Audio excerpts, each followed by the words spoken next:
Hi అండి, సంజయ్స్ కిచెన్కి స్వాగతం. ఈరోజు మనం మసాలా బెండి చేసుకుందాము. దీనికి కావాల్సిన పదార్థాలు నేను ఇక్కడ ఒక 1/2 కేజీ బెండకాయలు తీసుకున్నాను.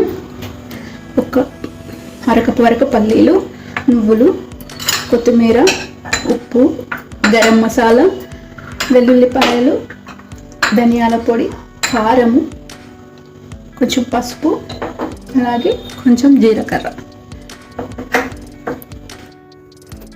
ముందుగా ఈ బెండకాయల్ని ఇలా చివరన తర్వాత ఇలా కట్ చేసుకోవాలి.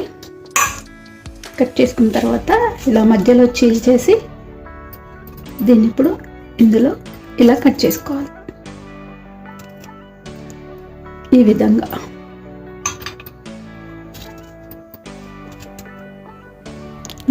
కట్ చేసుకొని ఉంచేసుకోవాలి.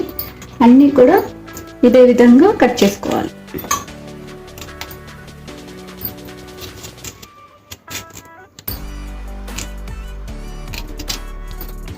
చూడండి,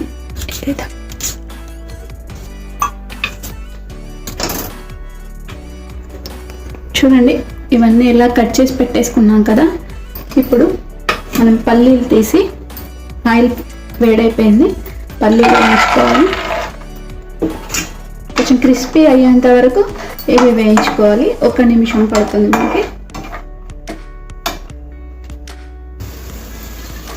చూడండి ఇలా వేగిపోయినాయి, తీసేసుకోవాలి. మీడియం ఫ్లేమ్ మీద పెట్టుకొని మనం వేయించుకోవాలి, లేకపోతే సరిగ్గా పల్లీలు అనేవి వేగవు.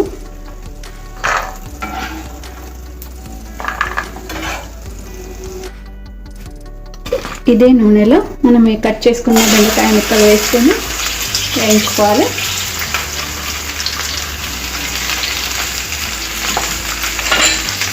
ఇందులో కొంచెం ఉప్పు, కొంచెం అంటే కొంచెం, అలాగే కొంచెం నిమ్మరసం వేయడం వల్ల బెండకాయలో జిగురు ఉంటుంది కదా, అది పోతుంది. ఇంత కలిపేసుకోవాలి.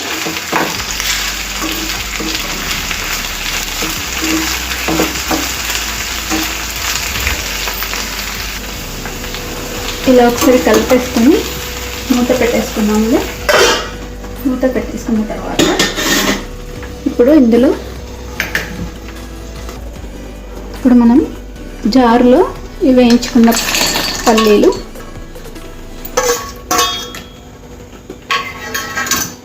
అలాగే 1 టేబుల్ స్పూన్ వరకు నేను నువ్వులు తీసుకుంటున్నాను.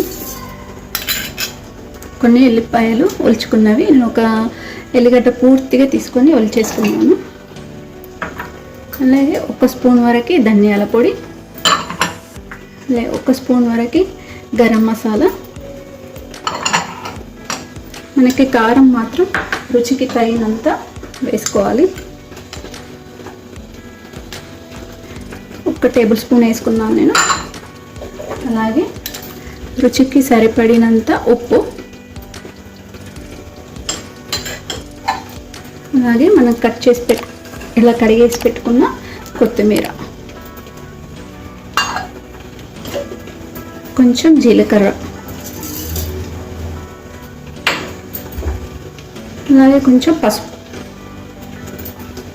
ఇవి వేసుకున్న గ్రైండ్ చేసుకోవాలి. ఎలా అంటే మొత్తం పేస్ట్గా కాకుండా కొంచెం బరకగా చూడండి, ఇలా మనం బరకగా గ్రైండ్ చేసుకోవాలండి. ఇది చేసుకున్నాము కదా, ఇప్పుడు ఇది ఇందులో వేసేసుకున్నాము.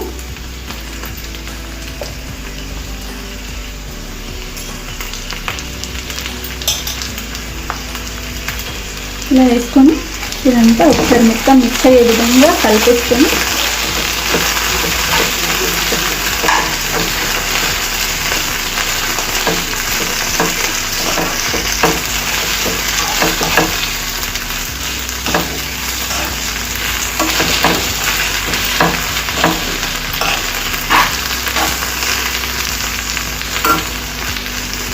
ఇలా కలిపేసుకున్నాం కదా. ఒక 10 నిమిషాలు మనం మూత పెట్టి ఉడికించుకోవాలండి. మనం ఒకసారి మూత తీసుకొని చూద్దాము. మధ్య మధ్యలో కలుపుతూ ఉండాలి, లేకపోతే మాడిపోతుంది. మంట మీడియం ఫ్లేమ్ మీద పెట్టేసి ఫ్రై చేసుకోవాలండి. మనకు బెండకాయలు కూడా లేతవి తీసుకోవాలి, అప్పుడు మనకి కర్రీ చాలా టేస్టీగా వస్తుంది. మనం గ్రైండ్ చేసుకున్న పౌడర్ కూడా పొడి పొడి అయ్యే విధంగా చేసుకోవాలి. మెత్తగా చేసుకుంటే మన బెండకాయ ముక్కలకి అతుక్కొని పోతుంది, అంత బాగుండదు. ఇంకొక 5 నిమిషాలు అయితే మన కర్రీ అయిపోతుంది. మనం ఒకసారి చూద్దాం బెండకాయ ఎంతవరకు వచ్చింది అనేది. అయిపోయిందండి ఆల్రెడీ. మొత్తం మీద చూడండి ఇలా మొత్తం ఫ్రై అవ్వాలి. ఇప్పుడు మనం ఒక ప్లేట్లోకి తీసేసుకుందామండి. స్టవ్ ఆఫ్ చేసేసుకొని ప్లేట్లోకి తీసేసుకుందాం.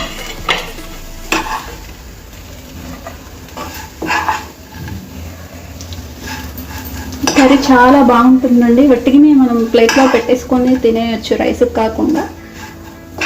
ఇంత బాగుంటుంది కర్రీ.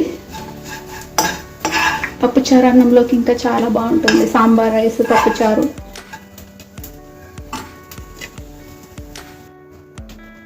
చూడండి ఎంత పొడి పొడి అవుతూ మంచిగా వచ్చిందో.